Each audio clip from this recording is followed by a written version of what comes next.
အားလုံးပဲမင်္ဂလာပါ UK Match Day ရဲ့ Facebook နဲ့ YouTube Channel ကနေကြိုဆိုပါတယ်ဒီတစ်ပတ်မှာတော့ England Premier League ရဲ့ပွဲစဉ်ကစနေနေ့မှာစုစုပေါင်း9ပွဲကမ်းမယ်ဒါစနေနေ့တောက်ကြနေ့မှာသူတို့အစိုးရတဲ့တပွဲကမ်းမယ်ဗျာပြီးတာနဲ့စနေနေ့မှာသူတို့4ပွဲဒါစုစုပေါင်း9ပွဲကမ်းမယ်အဲ့ထဲမှာဇယားထိတ်က Chelsea အပါဝင်တကယ်ကိုပွဲကြီးပွဲကောင်းဒီတစ်ပတ်ရဲ့အကောင်းဆုံးပွဲဖြစ်တဲ့ Manchester United နဲ့ Manchester City ရဲ့ derby ပွဲလည်းပါတယ်ဆိုတော့အဲ့ derby ပွဲကတော့ပြည်သက်တွေတို့ပြောစရာပွဲဖြစ်လာနိုင်တယ် City နေနဲ့ West Ham ကိုခါပေါင်းကပ်မှာရှုံးတယ်မထင်မပဲနဲ့ Crystal Palace ကိုရှုံးထားတော့ပြန်ပြီးတော့ response လုပ်ရမယ်ပွဲဖြစ်ပြီးတော့ United ကတော့ Tottenham ကိုဂိုးပြတ်နိုင်ထားပြီးတဲ့အချိန်မှာသူတို့တော်တော်လေးကိုယုံကြည်မှုပြန်ရထားတယ်သူတို့ Atlanta ကိုသူတို့ကစားပုံမကောင်းပေမဲ့လည်းတည်ရအောင်စွမ်းဆောင်နိုင်ခဲ့တဲ့အတွက်စိတ်ပိုင်းဆိုင်ရာမှာတော့တော်တော်လေးတော့တိုးတက်နိုင်မယ့်အခြေအနေမျိုးရှိတယ်ဒါပေမဲ့ Manchester United အသင်းဘက်က Rafael Varane မပါတဲ့ခံစစ်ပိုင်းကိုတော့နည်းနည်းလေးစိတ်ပူရတယ်ဘာကြောင့်လဲဆိုတော့ Varane မပါတော့ United ခံစစ်က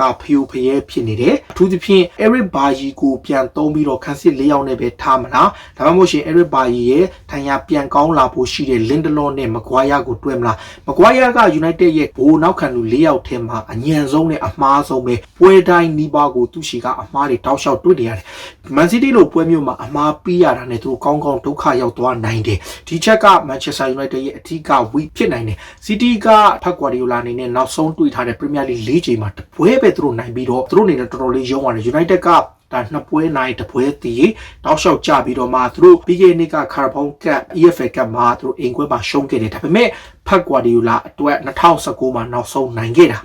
ဆိုတော့ဒီနှစ်သင်းကြားမှာဘာတွေအားသာချက်ရှိလဲ Manchester United ကကောင်တာအတံပြန်တိုက်စစ်ကောင်းနေဒါပေမဲ့ပြဿနာကတိုက်စစ်ပိုင်းက Cristiano Ronaldo ကလွေးချင်ကျန်တဲ့ကစားမတွေရှိကနေကိုရဖို့ကတိတ်အားမရဘူးဒါ United မှာဗျအခုဒီနေ့ရာသီအတွင်းမှာထူးထူးခြားခြား Bruno Fernandes ဒီကနေကျွန်တော်တို့သွင်းဂိုးတွေယောနေသွားပြီမဲ့ Cristiano Ronaldo ရှိကသွင်းဂိုးတွေပိုရလာတယ် Champions League မှာဆိုရင်၄ပွဲမှာ5ဂိုးသွင်းထားလို့ Premier League မှာလည်းသူက on fire ဖြစ်နေတယ်ဆိုတော့ Ronaldo ကို City ခံစစ်ကဘလို့ထိမ့်မလဲဆိုတဲ့အချက်ပဲ City ခံစစ်မှာ Emirates Laporte ပွဲပယ်ခံထားရလို့ John Stones နဲ့ Ruben Dias တွဲခါနိုင်ပြီးတော့ United ကတော့ Varane မပါတဲ့အတွက်ခံစစ်3ယောက်ပုံစံဆိုရင်တော့ Maguire ရဲ့ Lindelof နဲ့ Eric Bailly 3ယောက်တွဲလာနိုင်တယ်တကယ်လို့ခံစစ်3ယောက်ဆိုရင် Luke Shaw ကဘယ်ဘက်ချမ်းဝန်ပစာညာဘက်ချမ်းကျွန်တော်ထင်တော့အခုခြေစွမ်းနည်းနည်းကျနေတဲ့ဖိုးပါထက် Fred နဲ့ Tomine ကိုပဲတုံးပြီးတော့ Bruno ကိုအထဲမှာထားပြီးတော့ Mason Greenwood နဲ့ Ronaldo ထားနိုင်တယ် Marcus Rashford ကိုတော့ဒုတိယပိုင်းမှာသုံးနိုင်သူတို့ဒီနေ့ပွဲကလည်းဘလုံးကင်ကစားပြီးတော့တံပြန်တိုက်စစ်ကိုဥတေကစားမဲ့အခြေအနေကြောင့်ကင်ထားတဲ့ City ရဲ့အခြေအနေကိုသိလို့ Edison Cavani ကိုထည့်ဖို့ခတ်တယ်ဆိုတော့ပွဲကတော့ပွဲကောင်းပဲကျွန်တော်စနေနေ့ရဲ့နေ့လဲ12နာရီခွဲမြန်မာစံတော်ချိန်ည9နာရီမှာကံမယ် Old Trafford မှာကံရမယ် Man City နေနဲ့ဒါကျွန်တော်အမြင်ဆိုရင်တိုက်စစ်ပိုင်းမှာ Gabriel Jesus ရဲ့ပြီးတော့မှ Phil Foden နဲ့ Jack Grealish ကိုပွဲထွက်လို့ရှိပြီးတော့ကွင်းလယ်မှာခြေပြတ်နေတဲ့အခိုင်ကွန်လွန်ကန်နေရာမှာ Kevin De Bruyne, Bernardo Silva နဲ့ Rodri ထပ်လာနေပြီးတော့ Cancelo, Diaz, Stone နဲ့ Kai Walker ပြီးတော့ကိုယ်မ Edison ပေါ့ဒါဖြစ်နိုင်ချေပေါ့ပွဲကောင်းတစ်ပွဲဖြစ်ပြီးတော့ Manchester Derby ကတကယ်ဒီတစ်ပတ်ရဲ့အကောင်းဆုံးနဲ့စိတ်ဝင်စားစရာပွဲဖြစ်ပါတယ်။နောက်စနေနေ့မှာပဲတပြိုင်နက်ကံမဲ့ညနေ3နာရီမှာ Chelsea ကဘန်လီနဲ့ရှိတယ်။ဇယားထိတ်က Chelsea က Champions League မှာဒါ Malmo ကွင်းသွားပြီးတော့ဂိုးဖြစ်နေနိုင်နေခိုင်ဟာဘက်ဂိုးပေါက်ပြောက်နေပေမဲ့လေဟာကန်စီရဲ့ဂိုးရထားတယ်ဒါပေမဲ့ Chelsea အသင်းကအခုခံစစ်ကတော့အရန်ကျစ်လက်တယ်တီကြတယ်တီကျင်းနေဒါပေမဲ့သူတို့အသင်းရဲ့ပြဿနာကဂိုးသွင်းခွင့်တွေအများကြီးကိုဂိုးရအောင်ပြောင်းလဲနိုင်ခြင်းမရှိတဲ့အချက်ကစိုးရိမ်စရာဖြစ်တယ်။ Harvard ဆိုရင်ခုတနေ့ကအခွင့်အရေး3-4လုံးလောက်ရခဲ့တယ်။ Hakansi လည်းဒီတိုင်းပဲ Christian Pulisic အပါအဝင်တော်တော်များများရတယ်။အခုလောလောဆယ်မှာ Mason Mount ကနာတော့မဟုတ်ပြဖျားနေတယ်။ Mason Mount ဖျားနေတယ်။ Timo Werner ဒဏ်ရာ Lukaku ဒဏ်ရာကြောင့် Chelsea ကတိုက်စစ်ပိုင်းတော်တော်လေးအားနေတယ်။ဒါပေမဲ့ကန်ကောင်းထောက်မစာနဲ့ကျန်တဲ့ကစားမတွေရှိကနေဂိုးတွေရနေတယ်။အခုကန်ရမှာကဘန်လီဆိုရင် Chelsea အနေနဲ့အဲ့လောက်ကြီးမခတ်ဘူး။ဒါပေမဲ့ဘန်လီကပြီးခဲ့တဲ့ပွဲစဉ်မှာသူတို့အတွက်ဒီနေ့ရာသီပထမဆုံး Premier League ပွဲကိုသူတို့နိုင်ထားတဲ့အတွက်စိုးရင်စရာရှိတယ်။ဘန်လီဟာဒါနောက်ဆုံး200ရာသီဇက်တိုက်ပေါ်ဒါ Premier League မှာ Chelsea နဲ့တွေ့ထားတဲ့နောက်ဆုံး200ရာသီဇက်တိုက်မှာတော့ Chelsea ကြီးပဲ4ပွဲလုံးနိုင်ထားတယ်။ဘန်လီကို Stamford Bridge မှာ Chelsea က2ဂိုးပြတ်3ဂိုးပြတ်နောက်ဘန်လီရဲ့ကွင်းမှာ3ဂိုးပြတ်4ဂိုး2ဂိုးဇက်တိုက်နိုင်ထားတယ်။ဘန်လီနီနဲ့ Brentford ကိုနိုင်ထားလို့ယုံကြည်မှုရှိပေမဲ့ဒီနှစ်သင်းကြားမှာကွာဟချက်ကြီးမားတယ်။တခုပဲရှိတယ်ဗျဘောလုံးကလုံးတော့တခါလေဘာမဆိုရလက်ဖြစ်ပေမဲ့ဒီတစ်ချက်ကတော့ဘန်လီနီနဲ့ upset လုပ်ဖို့ဆိုတာတော်တော်ကိုခေးရင်တယ်။လက်ရှိ Chelsea ရဲ့ form နဲ့ Chelsea ကစားမတွေရဲ့ခြေစွမ်းနောက်ပ တောင်မန်ကစားတွေ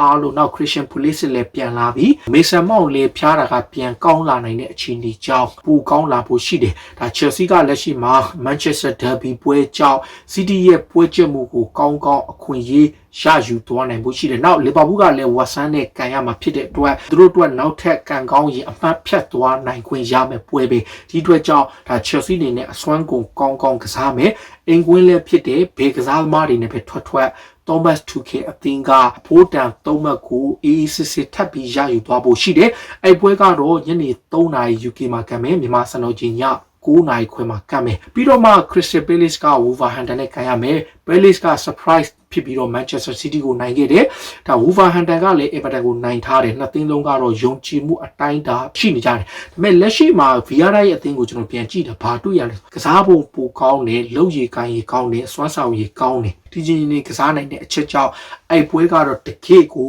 ပွဲကြီးပွဲကောင်းအနေထားများတွေ့နိုင်တယ်Wolverhampton ကပွဲကို control လုပ်ထားတယ် Palace ကတော့သူတို့အားသာတဲ့တံပြန်တိုက်စစ်နေပဲပွဲထွက်လာနိုင်ဖို့ပွဲကောင်းတစ်ပွဲဖြစ်တယ်တစ်ဖက်မှာ London မှာကံမဲ့နောက်ထပ်တစ်ပွဲက Brentford နဲ့ Norwich City Brentford ခုနောက်ပိုင်းခြေနေပြန်ကျနေတယ် Carabao Cup မှာသူတို့တက်ထားပေမဲ့ခြားပွဲတွေတော်တော်များများသူတို့ချလိုက်ဆိုးနေတယ်အိမ်ကွင်းမှာ Norwich နဲ့ကန်ရမယ် Norwich ကလည်းတော်တော်ကိုခြေစွမ်းဆိုးနေတယ်ရုံးကန်နေရတဲ့ League စာတော့မှ Norwich ကိုအဝေးကွင်းမှာနိုင်ထားတဲ့အတွက်ဒီပွဲက Thomas Frank ရဲ့ Brentford အတွက်3မှတ်ပြန်ယူမဲ့ပွဲဖြစ်တယ်ဆိုတော့ဒါညနေ3နာရီမှာ Brentford နဲ့ Norwich City Chelsea နဲ့ Burnley Crystal Palace နဲ့ Wolverhampton တို့ရဲ့ပွဲပေါ့ဒီပွဲတွေအားလုံးကညနေ3နာရီည9နာရီခွဲမှာကမ်းမယ်တခုသတိထားမှာက Wolverhampton မှာတောင်ကိုရီးယားကစားမ1တော်တော်လေးခြေစွမ်းထက်နေသလို Raul Jimenez လည်းဂိုးသွင်းထားတော့ဒါ Crystal Palace အတွက်တော့ဒီတစ်ချက်တစ်ခွက်ကတော့နည်းနည်းသတိထားရမယ်နောက်ဆုံးပွဲဖြစ်9နာရီခွဲည12နာရီမှာကမ်းမှာကBrighton နဲ့ Newcastle ပါလက်ရှိ Newcastle ရဲ့ဖုန်းကတော့အဆိုးဝါးဆုံးမှာနိုင်ပွဲမရတာနှစ်သိမ်းမရှိတယ် Newcastle နဲ့ Norwich City Newcastle ကတပွဲနဲ့တပွဲတိုးတက်လာတာတော့မှန်နေနီးပြတဲ့မခန့်မချင်း Newcastle အခြေအနေဆိုးနိုင်တယ်လက်ရှိကျွန်တော်အထင်တော့ Newcastle က international break ပြီးတဲ့အထိစောင့်နေတယ်တချို့ report တွေမှာသူတို့ Unai Emery ကိုသူတို့ကန်နိုင်ခဲ့တယ်ဒါပေမဲ့ Emery ကညင်းလိုက်တဲ့အတွက်တခြားနီးပြတယောက်ကိုသူတို့ပြောင်းလဲဖို့လုပ်နေရတယ်ဒါလက်ရှိ Newcastle ကတိုးတက်မှုမရှိလို့ခံစစ်အရန်အသားပေးတော့နေကစားသမားတွေရဲ့စွမ်းဆောင်ရည်ဟာ Premier League level မရှိဘူးလို့တော့မှသတ်မှတ်လို့ရတဲ့အခြေအနေမျိုးရှိတယ် Brighton က Liverpool ကိုတီးကန်ထားတဲ့စိတ်သက် Man City နဲ့တွေ့ထားတော့နှစ်ပွဲဆက်အတင်းကြီးပြီးတဲ့အခါမှာသူတို့အတွက်မဖြစ်မနေ3မှတ်ယူဖို့ရှိတယ် Manchester City နဲ့ Liverpool နဲ့နှစ်ပွဲကန်ပြီးတဲ့အချိန်တစ်မှတ်ရတယ်ဆိုတဲ့အချက်က Brighton အတွက်တော်တော်ကိုကောင်းတဲ့အချက်ပဲကျွန်တော် Graham Potter ရဲ့အသင်းကိုကြိုက်တဲ့အချက်ကတည်ငြိမ်တဲ့ကစားပုံကောင်းတယ်ရလက်ရအောင်ဆွမ်းဆောင်နိုင်သလိုအသင်းလိုက်ကစားအားကောင်းတယ်ဒီချက်က Brighton ရဲ့အားသာချက်ပဲဆိုတော့ Newcastle အနေနဲ့အပွဲကွက်မှာထပ်ပြီးတော့ဒုက္ခရောက်အောင်ပဲပွဲမျိုးပဲဖြစ်တယ်ဆိုတော့ဒီတစ်ပတ်ကကျွန်တော်တို့စနေနေ့မှာ Manchester United နဲ့Manchester City ရဲ့ပွဲကဒီတစ်ပတ်ရဲ့အကောင်းဆုံးပွဲဖြစ်ပြီးတော့တကယ့်ကိုခံမှန်းရခက်တယ်ဆိုတော့ Cristiano Ronaldo နဲ့ Pep Guardiola တို့ရဲ့ La Liga တို့ကပြိုင်ဘက် Ole Gunnar Solskjaer အတွက်အဆုံးဖြတ်ပေးမဲ့ပွဲစဉ်တွေရဲ့ပွဲမှာဘလို့အခြေအနေရှိမလဲလက်ရှိနေထားရတော့ Premier League ကပွဲစဉ်30အပြီးမှာ Chelsea က25မှတ်နဲ့ဇယားထိပ်မှာရှိတယ် Liverpool က22မှတ်နဲ့3မှတ်กว่าဒုတိယနေရာမှာရှိပြီးတော့ Manchester City ကရမှတ်20နဲ့အဆင့်3နေရာမှာရှိတယ်သူ့အောက်မှာ West Ham ကလည်းရမှတ်20ရှိပေမဲ့ City က goal difference နဲ့အဆင့်3 West Ham ကအဆင့်4 United က18မှတ်နဲ့အဆင့်5 Arsenal က18မှတ်နဲ့အဆင့်6နဲ့နိုင်ပွဲတွေတောက်လျှောက်ပြန်ရလာတဲ့ Wolverhampton က16မှတ်နဲ့အဆင့်9 Brighton က16မှတ်နဲ့အဆင့်8ဒီပြတဲ့ Antonio Conte ကိုင်မဲ့ Tottenham Hotspur က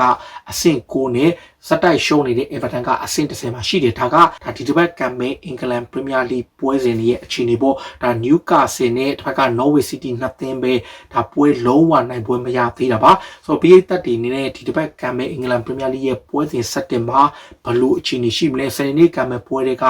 Manchester Derby မှာဘသူအသာရသွားမလဲဒါ Chelsea ကရောရမှတ်ဖြတ်ပြီးတော့ထပ်ဦးဆောင်နေမလားကိုယ့်ရဲ့အမြင်လေးတွေကို comment မှာဝင်ရမှတ်ချက်ပေးကြပါလို့ကျေးဇူးတင်ပါတယ်အရှိတော်ဘုံအောင်ရမည်